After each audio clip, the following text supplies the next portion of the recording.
The U.S. Navy reportedly failed to seize the oil tanker Bella 1 after a chase off Venezuela's northern coast that began more than 35 hours after initial contact, and the tanker fled into the Atlantic Ocean, evading capture. If seized, the Panamanian-flagged vessel would be the third vessel the U.S. has pursued since December 10, Bloomberg reported on Sunday, December 21.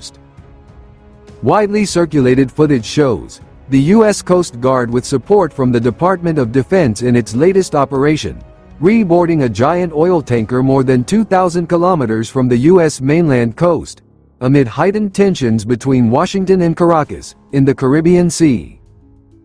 Bella 1, which was not escorted by the Venezuelan Navy at the time, was carrying up to 2 million barrels of Venezuelan crude, and the shipment was owned by a Chinese company, according to the report citing several sources.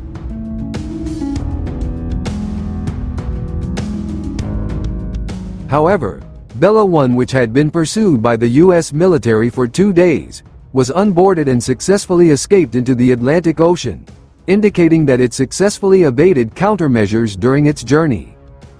Bella 1 has issued repeated distress alerts, continuing its journey at an average speed of about 11 knots, following its 39-day journey from Iran to Venezuela to load oil. Although the tanker has not yet been seized, it faces another challenge. The tanker likely has enough fuel for another 28 to 35 days unless its speed slows. This is likely if the U.S. Coast Guard abandons the pursuit.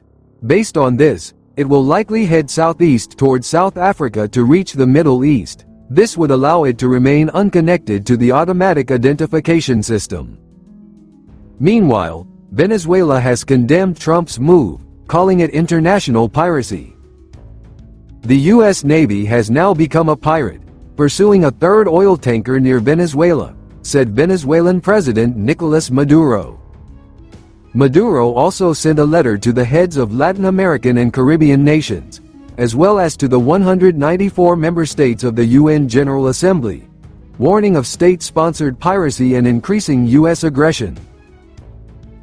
In addition, China condemned the pursuit of the oil tanker, saying that the U.S. has seriously violated international law.